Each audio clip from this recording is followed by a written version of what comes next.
Hey guys, Spencer from Buildupreneur here, and in this video we're going to be looking at the email marketing strategies that I'm using in my business to consistently drive open rates over 20%, make more sales, and keep my subscribers happy through the process.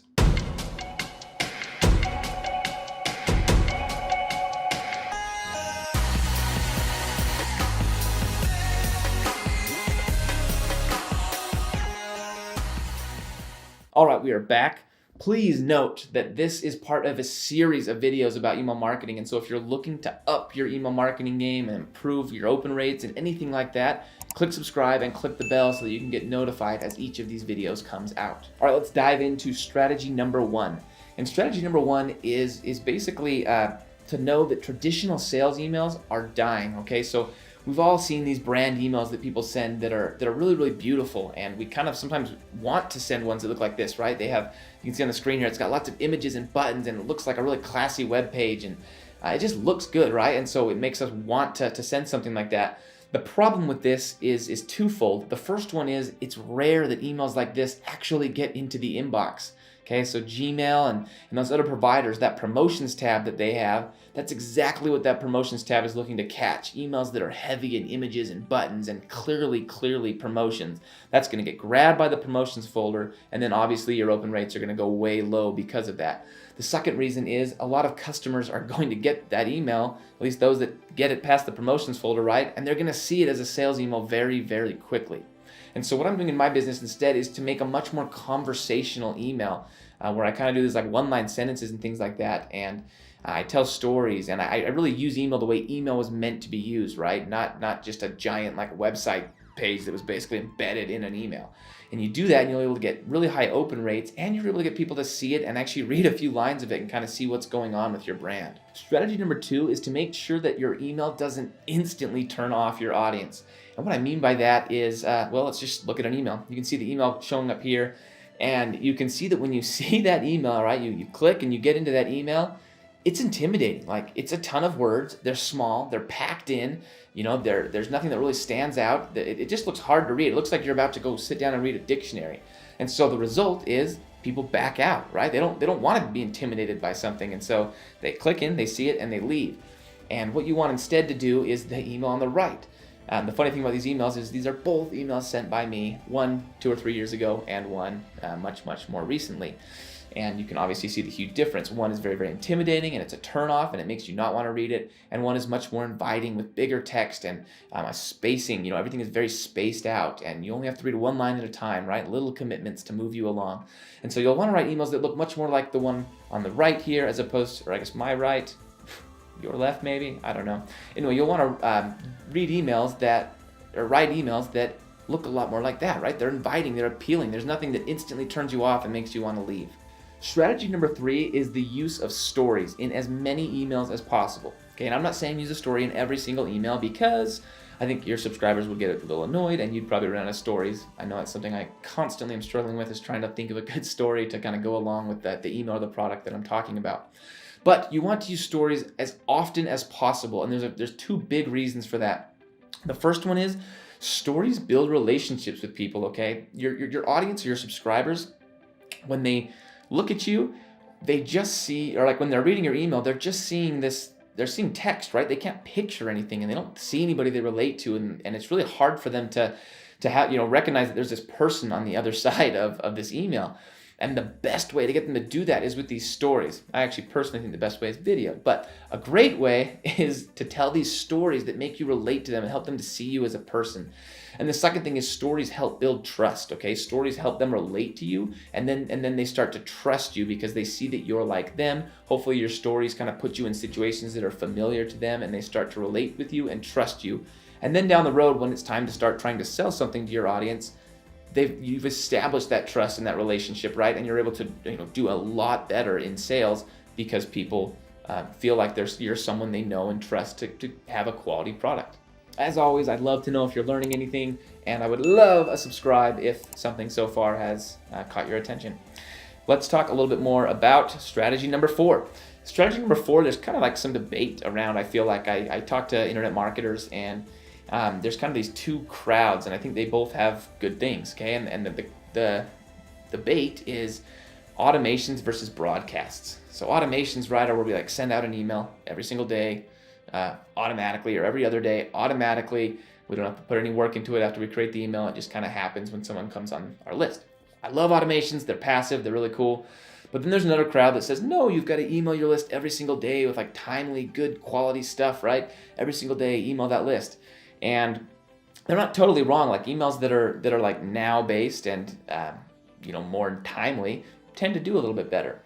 And so the way that I work it in my business is I mix it up. Okay, I have automations that people come into. But some of my automations, for example, they won't ever send emails on Wednesday. And then on Wednesday, I can hop in and I can send out a broadcast email if there's something like timely that week that I want to talk to my audience about, or something that I want to promote, really quickly there. Or I have other automations that will only send like once a week. And the reason you want to do both these is, even if you're one of those like hardcore broadcast people, unless you're just crazy diligent, you're going to have like bad weeks, right? Where you just don't have time to send an email, or even like bad months where life gets crazy and you don't send out any emails. And you never, ever, ever want that to be the situation where you don't send out any emails for a month or 2 months, right? Your list starts to go stale and people start forgetting who you are. And then when you do send emails again, you tend to have worse open rates. People don't recognize who you are. You get in the spam folder a lot more, or the promotions folder, things like that. And so I like to have automations. And then I do broadcast emails as well when things are timely and make sense, right? And that way you've kind of got this backup of automations that's keeping your list fresh. If anything at all, it's keeping your name fresh in the minds of your list. And then you've got these broadcasts, right? And if that's all you want to do, that's fine. But keep those automations running at least once a week so that you can disappear for a few weeks and not be stressing about sending an email every single day. Tip number 5 is to connect your emails in long strings, okay? And what I mean by that is, don't give away everything in one email. Start talking about something in an email and then leave your audience hanging. And maybe I sound like a jerk for saying that, but that's how you get them to stay for the next email, right? You leave this, I think Andre Chaperon calls them open loops. You leave these loops where people, they want to know what's in that next email because you left them hanging. You said like, I'm going to show you what changed my life and what made everything better for me in the next email, right? And then when that next email comes and they see that subject line of email number 2, or remember, I promised what would change my life, something like that, where they tie it into the previous email, then your open rates explode on that next email because you've connected your emails. And you can do this over a series of like 4 or 5, 6 or 7 emails where it's kind of like all interconnected and they're looking forward to that next email. And it's cool because you'll get people to tell you that. You'll get replies from people like, oh, looking forward to the next email. That was so awesome. I'm so excited to see what happened. And it just feels good because other times you're going to get terrible, terrible emails from people. And so you need to balance that out with some nice ones. All right, our next strategy is to keep your list clean. And you hear this a lot, but it really is so, so, so important. If you're sending out emails and you're sending out a large number of emails to email addresses that don't exist and it's bouncing and no one's opening your emails, these email providers like Gmail are going to take notice, okay? Like they keep track of this. And when they say, every time this guy sends an email, like 500 of those email addresses don't exist and only like 5 people open that email, that hurts you. They say, okay, people don't care about what this guy has to say, right? And then you start to end up in that promotions or even that spam folder. And so if you keep your list clean, what I mean by clean is you only want the people on your list that are engaging and that are reading your emails and opening them.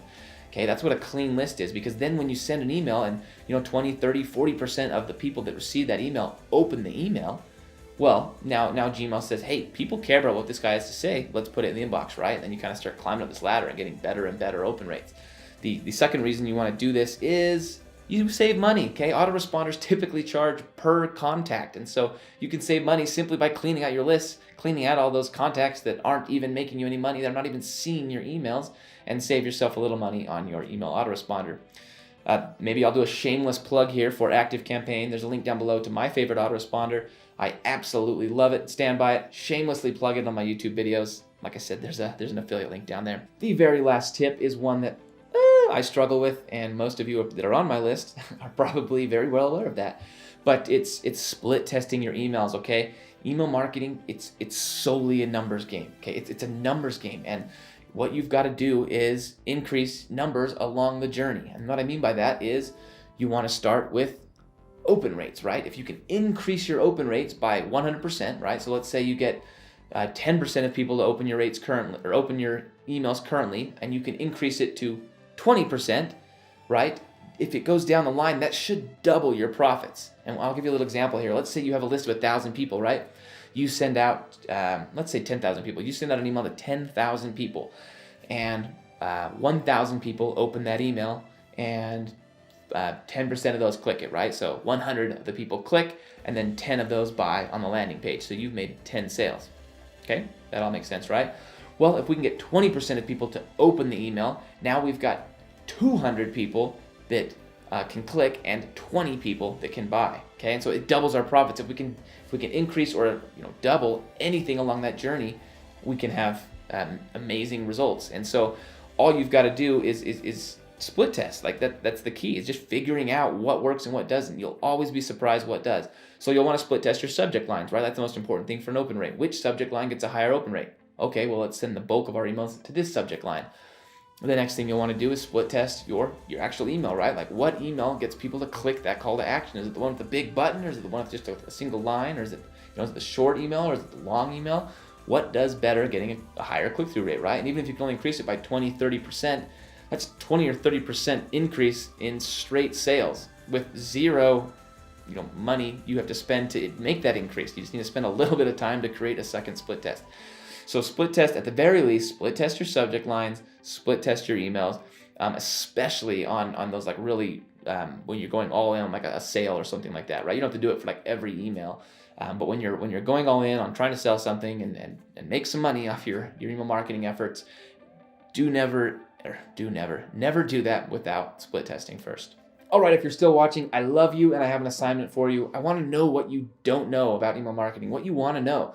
So let me know in the comments what you want training on. We can do screen shares. We can go very, very in depth on any one of these. I just need to know what it is that you feel you're lacking on. And of course, you can always go to buildupreneur.com/free and grab the email marketing course that goes way more in depth than this and actually shows you my screen as I build out all the things that I'm talking to you about on this particular video. The next video is about how to build your list fast. None of this will matter if you have 0 people on your list, so definitely stay tuned and watch that video.